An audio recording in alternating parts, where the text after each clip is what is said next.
Hi there, and welcome again to Politics 315. This is really our second week of class, I suppose, our first full week. And last week, hopefully, you had a chance to do the reading review for Chapter 1 and the course contract. I just want to go through a few important items with you in these slides. I will not review all the materials that you had to read, but I do want to point out a couple of important items in each of the chapters, sort of to give you a summary of what we would be talking about if we were in an in-person type of classroom and environment, but also to provide you with the PowerPoint slides that might be helpful for you. First of all, obviously, international relations is the study of interactions among various actors that participate in international politics. The thing is, international politics is very diverse. As you've seen in the news, we had the unfortunate and very tragic and brutal killing of journalist James Foley in Iraq by the Islamic State, ISIS, or some referring to ISIL.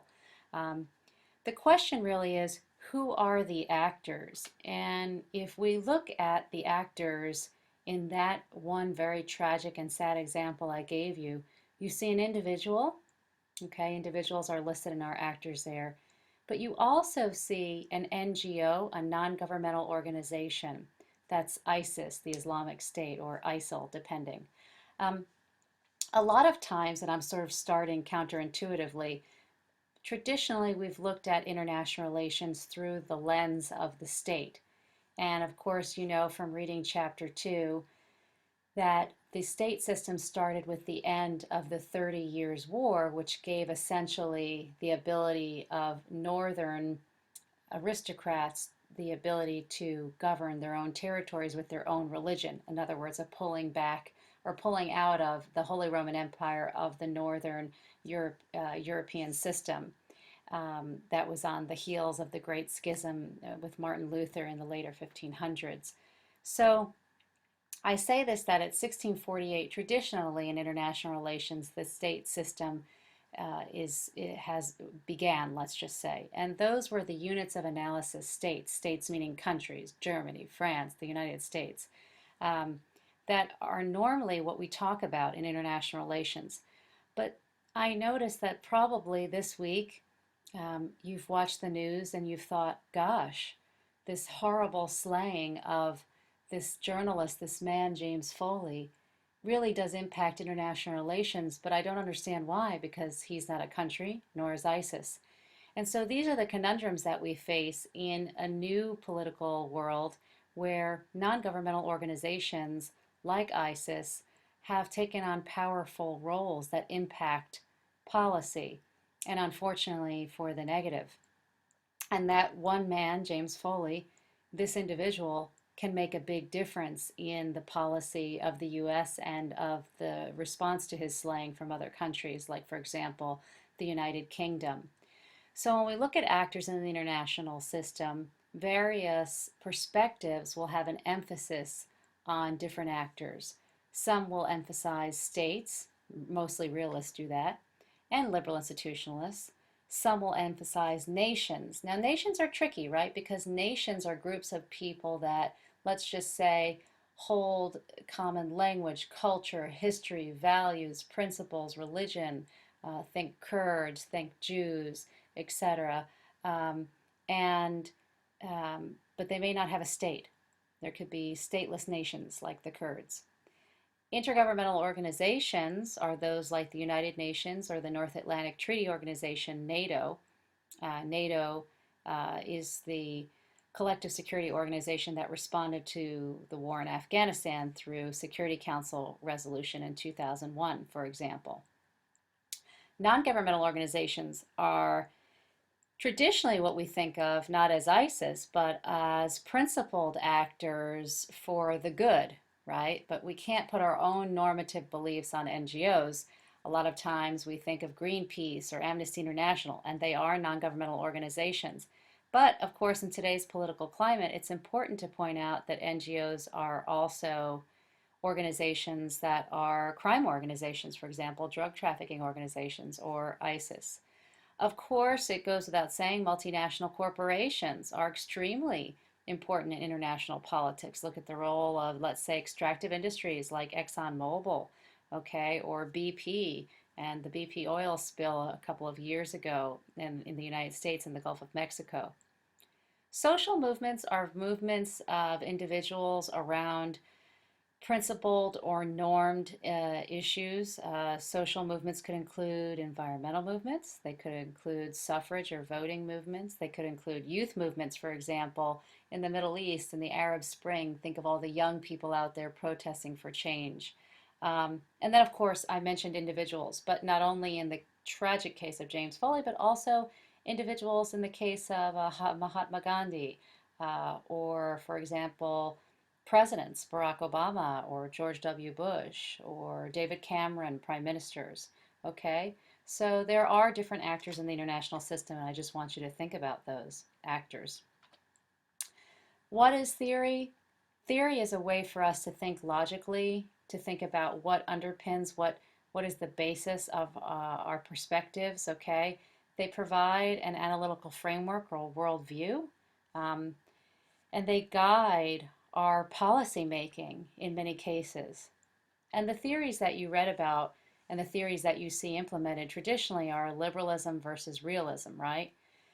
So, realism on human nature assumes humans are conflictive, are self interested, okay? Whereas liberals argue that human nature doesn't have to be conflictive, it can be cooperative. And they argue that cooperation can be an outcome and not always conflict, that humans don't have to always be self interested. The actors that they analyze are different as well. For example, realists say, look, it's nice that we have the United Nations, but states, countries, right, are the actors that really make the difference. Whereas liberal, and some will refer, and you'll read more about this, liberal institutionalists argue, well, wait a minute. The World Bank and the International Monetary Fund make a lot of economic decisions for this planet that really move power, that structure the system in different ways. Um, Also, cooperation and conflict. In the case of liberals, they argue that cooperation can be in your interest, that it's not a zero sum game or a sum total of everything that you win. In fact, sometimes you don't win on all points, but it's better for you and for the planet or for the world community to make a decision. So, a good example would be um, donating funds for the Ebola virus. Well, we may not have Ebola in the United States, but so we lose on that. That's a zero sum loss, let's say, of funds. But it doesn't have to be that type of cooperative agreement, doesn't have to be a zero sum loss.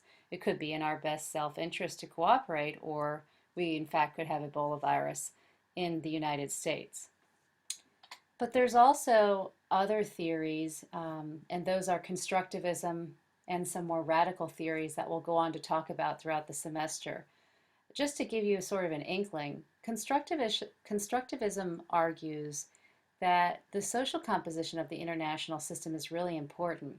So, for example, if you have a history of conflict with another state, for example, the United States and Iran, then that lack of trust in the current negotiations on whether or not Iran can have um, nuclear energy and the facilities to develop that nuclear energy and what type of centrifuges it can have and what level.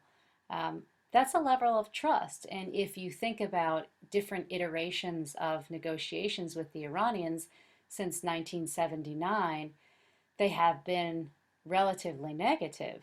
And so a constructivist would argue it's not the states that are the critical actors.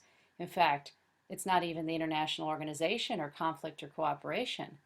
It's the social interaction that really determines what happens in the structure of the international system. So therefore, the US might not negotiate in a positive manner with the Iranians because of that previous social interaction. And so radical theories would include feminism and Marxism, and we'll cover that later in the semester. But I just wanted to kind of give you an inkling. And I want to talk about the functions of international relations theory, right? They are supposed to describe what we see and be predictive. And so some people argue that we haven't gotten there yet. We haven't gotten to a real theory that gives explanations sort of like the theory of gravity in the natural sciences. So we haven't reached paradigm meaning we haven't found any problems with the theories. In fact, if we look at all of the theories I've just described, there are holes in them. And so as scholars of international relations, we look to shore up the different theories we have so that we can have more predictive capability towards peace. Now what I'd like to do is I'm going to move to a different set of PowerPoint slides, and just bear with me for a second. And I want to talk about the importance of history, and I'm going to run through history in a ridiculously quick manner, simply to explain that how the world has changed and how it hasn't. So that in the Middle Ages, say, times of conflict between church and state, right? Like Dante, the case of the Inferno, right? He was writing about the levels of hell because he was talking about how the church has inflicted its values upon human liberty. And there were kingdoms and fiefdoms. Um, Charlemagne united much of Western Europe, but we had the Byzantine and the Arab empires during this time period, a pretty decentralized feudalistic time period. And there you can kind of see a map of it, papal city-states, um, and you see the Byzantine Empire there, Persia, which is where Iran is currently, etc. And then if you move to the later Middle Ages, you see a development of a territorial expansion of Europe and centralized monarchies. And there's more of a better map of that, okay? So particularly the Holy Roman Empire, excuse me.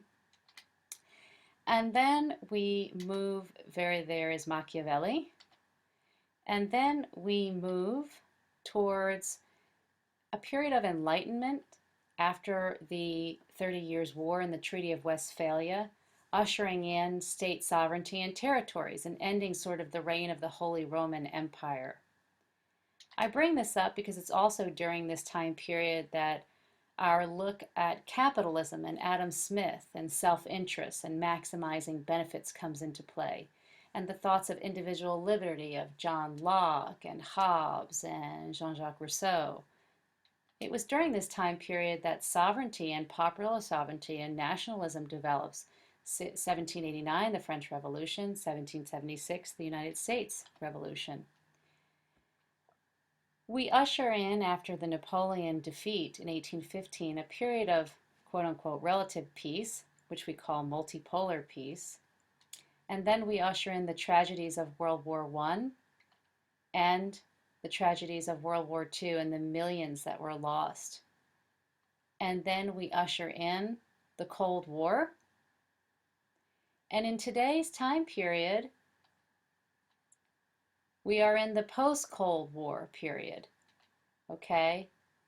And many scholars argue that the post-Cold War period originally was something that was of relative unipolar, if you're a realist, U.S. central sovereignty and domination of the planet. But today, people wonder, what are the coalitions, what are the power forces in today's international system in an age of global social media, globalization of economic, social, and cultural forces, of terrorist networks, of states, of China, of Middle East conflict, of terrorist attacks, but also of climate change and planetary viruses that impact us all, and air pollution and water pollution. And so what is today's new era of international politics? And I know that was a really quick review of history and where we are in current day. I hope you'll read more thoroughly chapters 1 and 2, and then think about that as we compare President Woodrow Wilson's speech in the early 1900s, okay, and the World War I time period, and then after World Wars I and II, and the Iraq conflict, Afghan conflict, to President Obama's West Point commencement speech this past May. Thanks so much for listening, and I'll look forward to talking to you again in our next iteration.